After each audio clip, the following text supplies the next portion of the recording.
Okay, so Hillary Schneider, really lovely to meet you face to face or via Zoom anyway. So I've had a look at your amazing retreat that you have over there in Canada. So is it Canada? Is that It the is right Canada. description? Okay. Yes. It is. I was hopeless at geography. I used to get thrown out of class for messing about. Oh, So my geography no. isn't wonderful. So Hillary, tell us about the amazing place that you live at and how you got there.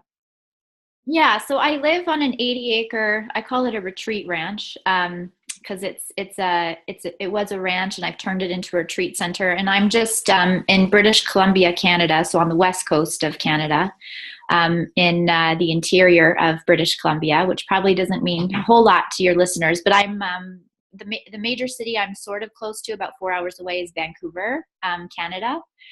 And I've been here for probably 2.5 years. And having a property like this has always been a dream of mine, to have land and horses. So I have a herd of 21 rescue horses. And the work that I do is sort of partnering with horses. And what I like to use the word medicine, which is sort of a Native American terminology, but sort of bringing the horse medicine into people's lives to kind of help further them along their path. And yeah, I've been here for 2.5 years. It was always a dream of mine for, as a little girl, to have property and land and horses. And um, it was, we manifested it almost 3 years ago, I guess. And it's just been, I think sort of how I got here is I've been doing this work in partnership with horses for about 12 years. And I was leasing a property beforehand, and I did, got to do quite well in my business. And this property showed up, and it sort of was sort of the perfect space to be able to really, give the experiences I really want to give to people with the horses, and also in nature. We're up a mountain, surrounded by what we call crown land up here, which means that nobody kind of owns it. The province or the federal government here owns the land. So it's not developed. It's just like we're up in a mountain range.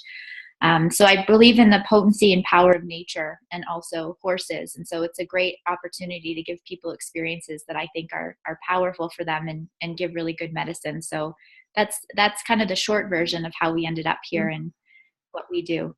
Brilliant. That's absolutely amazing. So it's a childhood dream. You said you manifested it. So I guess you sort of concentrated a bit more on your dream 3 years ago, and here you are 2.5 years living the dream. Yeah, well, I would say probably it's been a lifelong vision I've been working towards, that has been a path that I've been consciously pursuing, I would say, for more 10 to 15 years. And it just sort of, really kind of, I guess, picked up speed, and the timing was right, and I was ready for it a few years ago. And so here we are. But it's always been kind of, I've always been sort of pursuing this vision for a long time. So yeah. Excellent. Tell us about horse medicine. What do you mean by horse medicine? Yeah, so the Native American terminology, they like to sort of speak to the word medicine, basically encompasses that everything in life has medicine. So like nature has medicine, trees have medicine, different animals have medicine, horses have a medicine. My interpretation of horse medicine, and particularly in what I like to hold space for with my clients, is about us really tapping into our authentic self, and sort of our true nature. Specifically, I like to work with on the path to purpose, but horses are, so I think there's sort of the spiritual archetype of horses. Horses kind of represent power and freedom. And with horses, I feel like, I'm sure people have maybe heard this, it's like the gateway to our soul. I find when you are connected or in the space of horses, there's sort of this natural connection to our own spirit. I think it's sort of the natural medicine of horses is we are just brought back home to ourselves. And that's kind of my experience of them since I was a girl, of like, there's something very special about what I feel when I'm with horses. And I think when we are connected to that place of our authenticity, our clarity, our vision, our courage is really fostered from there. So we're able to really, I think, move beyond.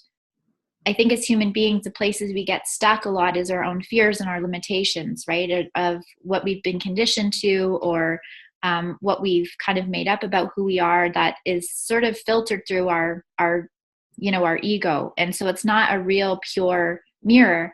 with horses, I think we see a much more pure mirror of who we are, and in a very tangible way, because it's hard to kind of deny what you're experiencing within 1,000-pound animal. You know, we're really able to sometimes deflect, you know, what we hear from one another in terms of receiving a compliment or this is how I see you. We don't always believe that. Sorry, those are my dogs in the background. I don't know what he's barking at. I don't know. Hold on. Hey, no. Come here. I live on a farm. This is part of it, unfortunately. They must have seen something. But yeah, so I think with horses, they give us that ability to see ourselves in a way that we can actually receive, because there's no ego, and I think we trust it, and it's so obvious. So I think the medicine of horses really gives us a really powerful connection to ourselves. And I think when we are connected to ourselves in that sort of pure way, our everything becomes more clear. And I think we tap into our power that really allows us, I think, to pursue and move our paths forward. So, you know, oftentimes my clients will come and from, you know, getting clarity of their purpose, or moving through anxiety, or finding, you know, a sense of peace in terms of what's happened to them in their life. And they might have been trying to do this for a while with different avenues, and they'll find it with the horses, because it's just a very, I think it's just the medicine of horses, and there's something, you know, magical and I think really profound about being with an 1,000-pound animal. Wonderful, absolutely wonderful. We have over in the UK, we have riding with the disabled, or riding for the disabled. So, and there's various different charities who do things with horses. My own son was involved with it in a horse rescue area where Andrew's autistic, and it was a way of helping with communication and so on. So yeah, I'm with you. I've seen firsthand some of the wonderful improvements that people can make to their life. And you mentioned you're a retreat ranch. So what do you mean by that? Yeah, so I have, I call it that because it's a retreat center, and, you know, we're on an 80-acre ranch type thing, but I have a lodge and we have cabins. So when I have an experience here, people can actually come and they stay here to have that sort of retreat experience on our ranch. So that's kind of why I call it a retreat ranch. But we have beautiful cabins, a stunning lodge. So we sort of are able to kind of give this sort of immersive experience for people that are looking for something like that. And then the work that we do with our horses, just to clarify, because there are, you know, horses I think have huge benefit for disabled people, for autism. Our focus is really on sort of the personal empowerment.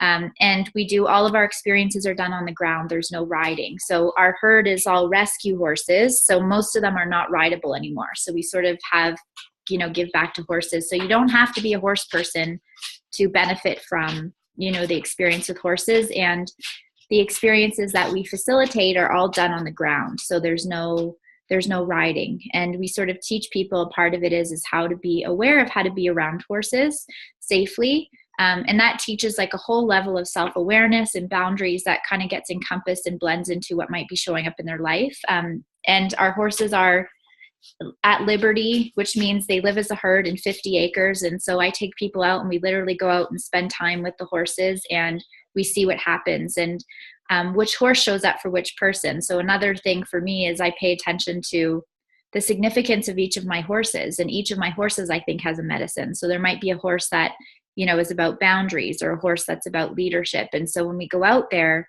it's really always interesting to see which horse connects to which person. And that's kind of quite profound in some ways, to see a horse kind of leave its herd to come and work with a person. And then we get curious about what is that resonance, or why is that particular horse drawn to that person? And that usually helps pinpoint what's going on for them, or what energy do they need to really tap into in themselves to kind of further them along. So it's kind of amazing how it works.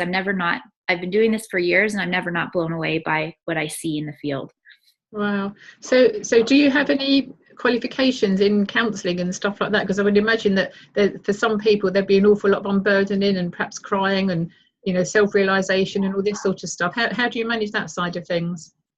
Yeah, so I don't come from it from a counseling, but I have training in coaching. So I did sort of coaching and leadership development through Coach Training Institute, through CTI. And then also in the certification I have just doing this work, you're also given sort of facilitation skills. So Definitely emotion comes up for people, for sure, tears and release. I think the way that I hold it is more, furthering it from a place of empowerment.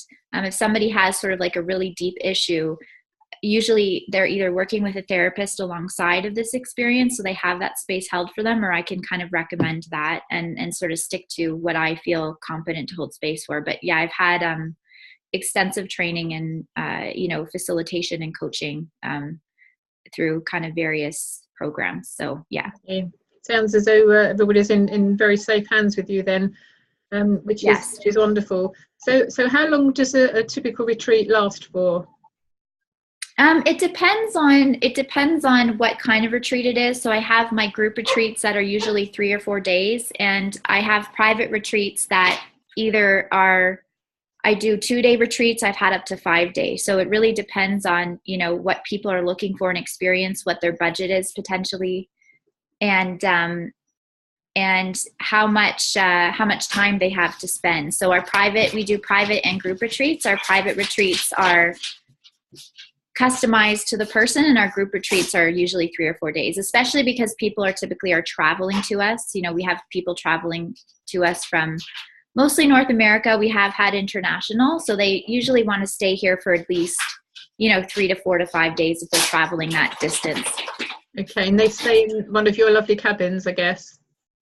Yeah. Brilliant. Yeah, they stay in a cabin, and they have our lodge, and we do catering for people. So the whole experience is kind of taken care of. We say you fly into Kamloops, British Columbia, which is where we at, and we kind of take care of the rest. Brilliant. Okay, it sounds wonderful. I'm often asked to help with retreats, and I shall definitely put you on my retreat radar. Yeah, so that's fabulous. I've done a couple myself, and I'm co-facilitating one in Portugal later on this year. But nice. It sounds really an unusual concept that I think is really exciting. That's brilliant. So, what's your website, Hillary? So people can find website. Yeah, my website is hillaryschneider.com. And that sort of kind of highlights the work that I do with the horses, and you can see sort of the retreat space. And our retreat center is called Epona Rise Retreat Center. Epona Rise. How are you spelling that for listeners? Epona.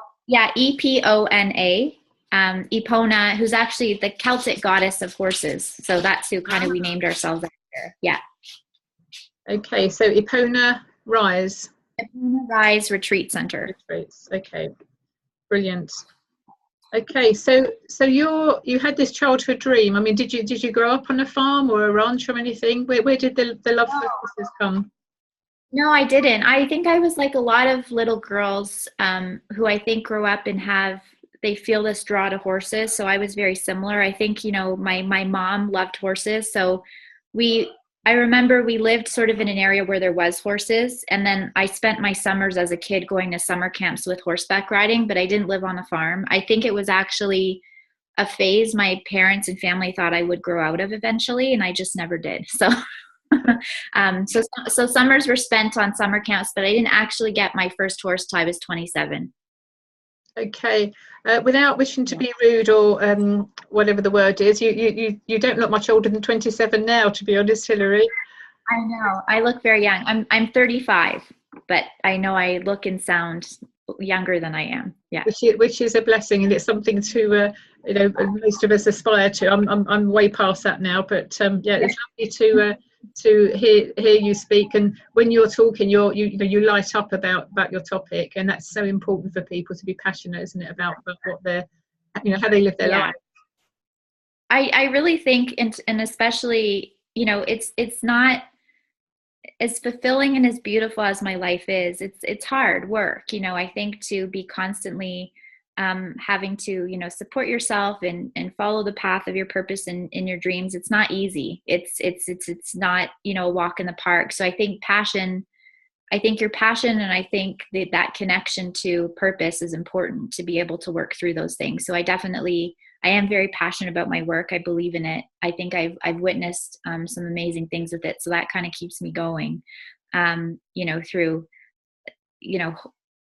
purchasing a retreat center and having 80 acres and 21 horses. Like it's a lot. But I'm yeah, I'm passionate. So yeah, I really, I love the work and I believe deeply in it. And it's, yeah, it's my purpose. So I think that's where I get the energy to do some of the crazy things I do. Yeah, brilliant. So Yeah. can people come to the retreat and stay in the cabin and just kind of chill out without ever encountering horses? Yeah, so we do like a variety of things. Again, it depends on the experience. I think the uniqueness and the depth of the experience is to have the horses, but we absolutely have people that just come here and rent a cabin or rent the whole facility. So, we have sometimes groups come in that they just want to have the space and they don't have to have anything to do with the horses. The horses are on the property, so you'll see them. Or like I said, our private retreats are custom created. So sometimes we have someone who just wants to come away for a week or 5 days, and they don't necessarily need a full 5-day immersive with horse facilitation. So I might do like a session with them, and then the rest of the time they get to sort of be in nature on our facility, and they can visit with the horses if they want, but they don't necessarily have to be facilitated through the experience. So there's a couple different ways that we can hold space for people that are called to be here. That depends on the experience they're looking for. Cool. Okay, that's wonderful. So your website, hillaryschneider.com, I need to point out to listeners that it's Hillary with 2 L's, isn't it? That's right. Yes, it's Hillary with 2 L's. Correct. Yeah. hillaryschneider.com. Okay, brilliant. Yeah. So and then also on Facebook, they can Google Hillary Schneider on Facebook and they'll find me on there too. Cool. Brilliant. Yeah. So did I read somewhere, or have I invented this, that you're also going to be doing a radio show of some sort?